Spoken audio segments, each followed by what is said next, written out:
Oh, bien le bonjour à tous, c'est Aniki. Aujourd'hui le premier épisode de la série Manga Live, qui parlera de Manga Live. C'est bon, tu suis toujours? Alors, pour ceux qui auraient le cerveau AFK, qu'est-ce qu'un Manga Live? Eh bien c'est tout simplement un film live, donc avec de vrais acteurs, décors, etc., adapté d'un manga. Jusqu'à là, rien de difficile. Malgré le fait que cette pratique soit popularisée ces dernières années, on remarque qu'elle remonte à plusieurs années. On peut le voir notamment avec Dragon Ball le film, sorti en 1989. Ouais, c'est vraiment un film officiel, hein. Déjà à l'époque il se torchait le cul avec la licence. Ça tombe bien qu'on parle de Dragon Ball, car aujourd'hui on va parler de Dragon Ball Evolution. Bon après si t'as lu le titre de la vidéo, t'as dû comprendre. Alors avant de commencer à nager dans la merde, je vais faire un truc complètement débile, je vais vous présenter le manga originel. Donc Dragon Ball est une série de mangas écrite par Akira Toriyama, publiée dans le Wiki Shonen Jump de 1984 à 1995 et en manga de 1985 à 1995. La série est composée de 42 mangas divisés en deux parties, la partie Dragon Ball, où on suit l'enfance de Goku, et la partie Dragon Ball Z quand ce dernier est adulte. L'histoire est simple, il existe 7 boules de cristal nommées Dragon Ball. Une fois les 7 réunies et à l'aide de la formule magique, il est possible d'invoquer Shenron qui exaucera un vœu.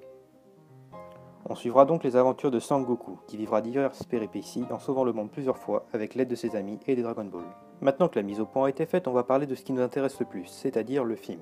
Donc pour resituer dans l'œuvre, le film se déroule dans l'arc Piccolo, donc dans la partie Dragon Ball. Après une scène de prologue qui prend déjà des libertés avec le scénario, car Goku n'est plus un Saiyan mais un allié de Piccolo transformé en bébé en attendant son retour, et plongea notre monde autrefois paisible dans les ténèbres et le chaos. Aidé de son fidèle disciple Ozaru, il terrassa l'espèce humaine au point de quasiment l'anéantir. Suit donc une scène d'exposition où on fait la découverte du héros.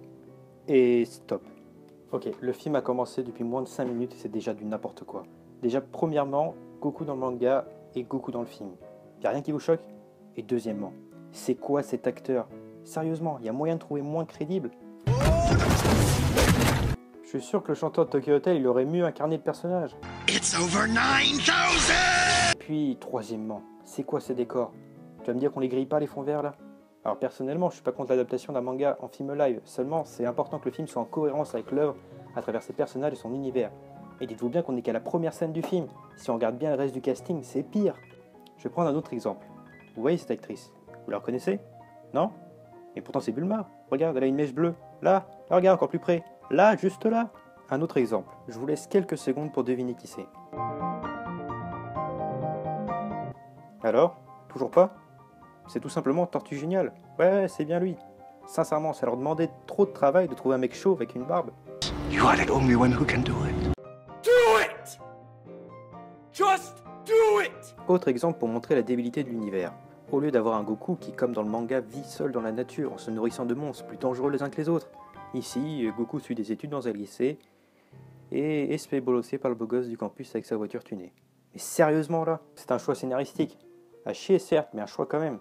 Mais attendez, il y a pire. Après que Gohan soit fêté par Piccolo, Goku, avec l'aide de Bulma, part retrouver Maître Roshi.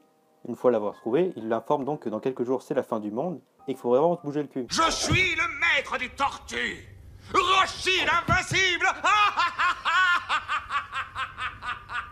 Mon grand-père est mort. Face à cette situation, que décide-t-il de faire? Eh bien, il décide tout simplement d'aller s'entraîner au bout du monde. C'est cool, hein? Et surtout qu'ils y vont à pied, en fait. Alors que c'est la fin du monde dans 2-3 jours. Alors, ça choque personne?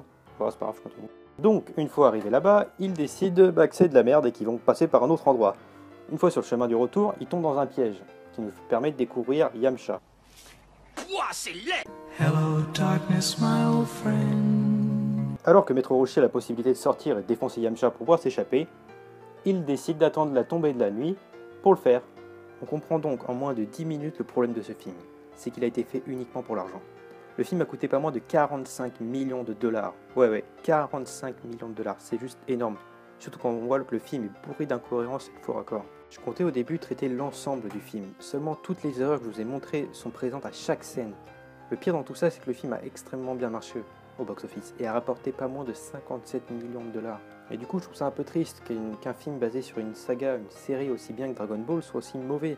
Et le pire, c'est que tous les films qui sont sortis sur l'univers de Dragon Ball sont aussi mauvais, voire pire. Et même si tous les films adaptés de Dragon Ball sont mauvais, je pense sincèrement qu'il est possible de faire un bon film. Genre par exemple la web-série Dragon Ball Light of Hope. Ouais, je prononce l'anglais super nul, ta gueule. Je reprécise pour le truc que c'est bien une web série, donc c'est fait par des fans, et c'est bien meilleur que ce qu'on a vu aujourd'hui. Il était important pour moi de commencer par Dragon Ball Evolution, tout simplement car c'est un inconditionnel. Il regroupe en pas moins d'1h25 toutes les erreurs possibles dans un manga live, voire même dans un film. Je ne peux pas faire une vidéo plus longue car je ne ferai que répéter les erreurs citées précédemment. Le film est un échec total. Et je vous conseille quand même d'aller le regarder, sans l'acheter bien sûr, afin de comprendre le foutage de gueule. Sur ce, je vous laisse quand même dans la description le lien de la web série dont je vous ai parlé plus tôt. Si jamais vous avez des problèmes avec l'anglais, vous pouvez toujours activer les sous-titres, ça marche très bien, il n'y a pas de problème. Et sur ce, je vous dis à bientôt.